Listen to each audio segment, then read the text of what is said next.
This wasn't just a rant. This was a spiral. Now, for the first time, the whispers aren't about impeachment. They're about the 25th Amendment, Section 4, the incapacity clause. Are we watching the psychological collapse of a sitting president in real time? And will the cabinet actually pull the trigger? We have the logs, we have the leaks, and we have the terrifying reality of what happens next. Click the link. You need to see this. Washington, D.C., January 29th, 2026. The Capitol is waking up to a constitutional crisis that didn't start in a courtroom or a voting booth. It started in the palm of one man's hand on a smartphone screen in the middle of the night. We have seen Donald Trump angry before. We have seen him vindictive. But what happened last night and what has been happening with increasing frequency over the last 3 months of this second term is something different. It is not politics. It is pathology. Between the hours of 11 p.m. and 4:30 a.m., President Trump issued a barrage of digital commands and incoherent threats that have shaken even his most loyal loyalists. He attacked foreign leaders who are currently our allies. He demanded the arrest of a talk show host. He claimed to be in a meeting with people who were not in the building, and in one case, not even alive. Today, the phones in the Senate are ringing off the hook. The phrase trending on every social platform isn't MAGA. It is the 25th Amendment, specifically Section 4, the involuntary removal of a president who is unable to discharge the powers and duties of his office. Welcome back. What you are about to hear is a reconstruction of the last 12 hours inside the White House, based on leaks, public data, and the frantic signals coming from Capitol Hill. We are going to look at the spiraling night, the recent speeches that set the stage, and the mechanical reality of how and if Donald Trump could be removed from power by his own people. This is the 25th hour. To understand why calls for the 25th Amendment are exploding now, we have to look at the data. This isn't just about one bad night. It's about a pattern of acceleration. In late 2025, specifically on December 2nd, the president logged what pundits called the Night of 160 posts. It was a fury of activity that The Guardian reported as surpassing previous prolific bouts of ranting. He posted faster than one message per minute. But last night, the behavior shifted from aggressive to delusional. At 2:42 a.m., the president posted a declaration that he had signed an executive order banning the tides. Not the political tides, the ocean tides. Minutes later, he deleted it, replacing it with a vicious attack on Stephen Colbert, calling him a pathetic train wreck and demanding the FCC revoke CBS's license, a threat he has made before, but never with this level of vitriol at such an hour. Expert. We analyze linguistic complexity. In 2016, Donald Trump spoke at a roughly 6th grade level. In 2024, it was 4th grade. In these late-night bursts in 2026, the syntax is breaking down completely. We see clanging where words are chosen for sound rather than meaning.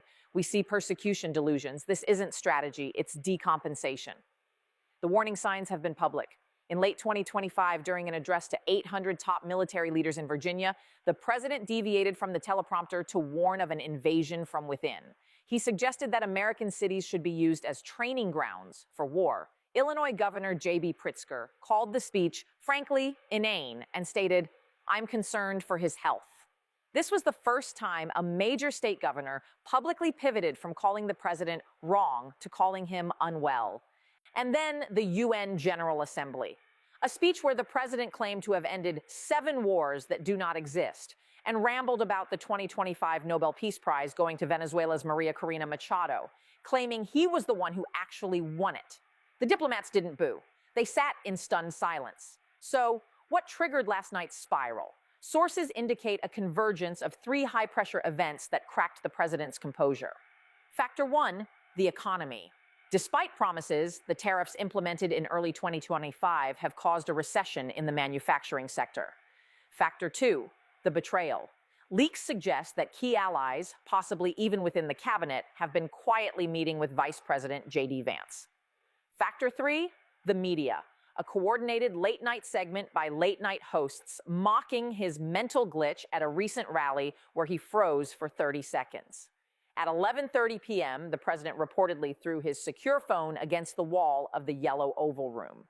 An aide retrieved it. The screen was cracked. He demanded another. By 1 a.m., the posting began. But unlike previous rants, these posts lacked a clear enemy. He lashed out at the phantom generals. He referenced the switch inside the voting machines in Serbia, a conspiracy theory debunked months ago, but one he has fixated on since Elon Musk's brief, chaotic tenure in the administration. Speaking of Musk, the on-again, off-again bromance described by New York Magazine has turned off. Last night, Trump reposted a claim that Musk is a deep state plant, only to delete it 4 minutes later and post, "Elon is a genius, but weak." The vacillation is rapid. It indicates an inability to hold a consistent thought or strategy. This brings us to the nuclear option, the 25th Amendment. Ratified in 1967, it was designed for the Kennedy assassination era to clarify succession. But Section 4 was written for a president who is alive but not there. The language is specific.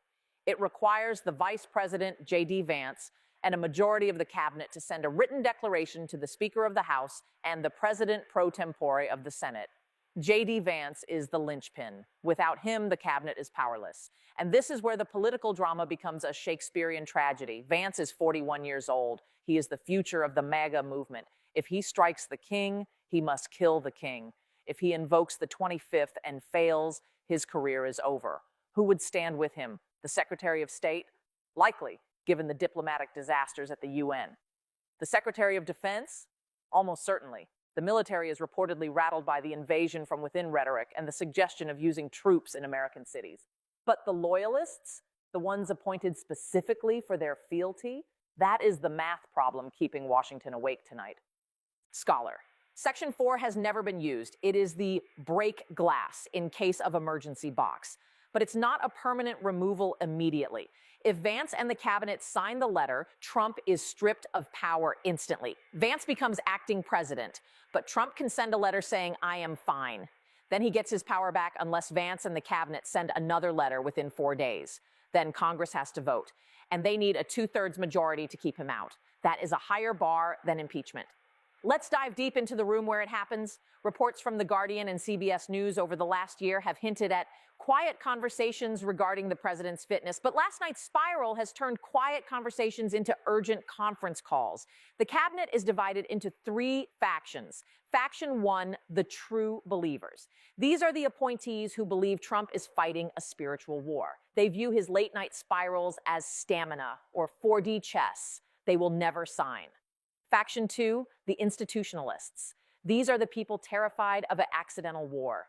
They read the nuclear football protocols. They are ready to sign, but they need cover. Faction 3, the opportunists. This is where the game is played. They are waiting to see which way the wind blows. If the media narrative shifts from Trump is angry to Trump is invalid, they will jump ship to save their own reputations. Pressure is mounting from the outside. Reporter Madeline Dean and a growing coalition of lawmakers have been calling for this since the start of the term. But now even conservative outlets are growing quiet. The silence from the usual defenders is deafening. We must address the elephant in the room, the medical reality. We are not diagnosing from afar, but we are reporting the observations of those close to him. The Goldwater rule prevents psychiatrists from diagnosing public figures without examination, but many are now breaking that silence, citing a duty to warn. The New York Times reported in late 2024 that Trump's speeches had become darker, harsher, longer, angrier, less focused. They noted a 69% increase in swear words, a sign of disinhibition, a classic symptom of frontal lobe degradation.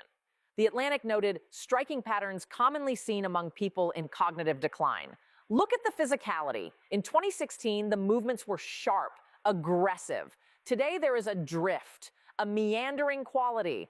Last night's posts weren't just angry, they were confused. He referenced the late, great Hannibal Lecter again, not as a joke, but in the context of immigration policy, blurring fiction and reality. A leaked description from a former aide in the second administration claims he doesn't sleep. He watches replays of his own rallies from 2020. He asks why the crowd isn't cheering now.